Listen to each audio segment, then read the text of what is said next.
Municipal ఎన్నికలు రానున్న వేళ తెలంగాణ రాజకీయాలు ఒక్కసారిగా వేడెక్కాయి. కాంగ్రెస్ బీఆర్ఎస్ వ్యూహాలకు ప్రతి వ్యూహాలు రచిస్తూ కమలం పార్టీ దూసుకుపోతోంది. వరుస సమావేశాలతో బీజేపీ నేతలు క్షేత్రస్థాయిలోని నేతలకు దిశానిర్దేశం చేస్తున్నారు. క్షేత్రస్థాయిలో పార్టీని పటిష్టం చేసేందుకు వ్యూహరచన చేస్తున్నారు.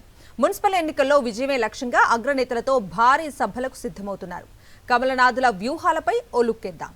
తెలంగాణలో పాగా వేయడానికి కమలం పార్టీ జాతీయ స్థాయిలో వ్యూహం రచిస్తోంది.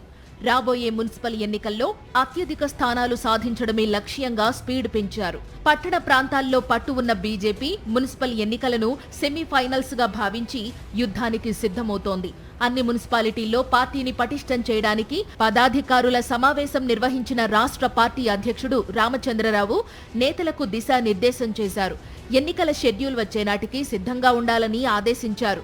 ప్రతి మున్సిపాలిటీకి ఒక ఇన్ఛార్జిను నియమించారు. ప్రత్యర్థులను ధీటుగా ఎదుర్కొనేలా గ్రౌండ్ లెవెల్లో పనిచేయాలని ఆదేశించారు. కేవలం స్థానిక నేతలతోనే కాదు, ఢిల్లీ దిగ్గజాలను కూడా రంగంలోకి దించేందుకు బీజేపీ మాస్టర్ ప్లాన్ వేసింది. రాష్ట్ర వ్యాప్తంగా 5 భారీ బహిరంగ సభలకు సిద్ధమవుతోంది. జేపీ నడ్డా, రాజ్నాథ్ సింగ్ లాంటి అగ్రనేతలతో 2 ఉమ్మడి జిల్లాలకు ఒక భారీ సభ చొప్పున ప్లాన్ చేస్తోంది. దీనికి సంబంధించి ఇప్పటికే ఢిల్లీకి ప్రతిపాదనలు పంపారు రాష్ట్ర నేతలు. ఈ సభల ద్వారా పార్టీ క్యాడర్లో కొత్త ఉత్సాహం నింపాలని బీజేపీ భావిస్తోంది. క్షేత్రస్థాయిలో క్యాడర్ను కోఆర్డినేట్ చేసుకుంటూ బీఆర్ఎస్, కాంగ్రెస్ వైఫల్యాలను ఎండగట్టేలా పదాధికారులకు దిశానిర్దేశం చేశారు.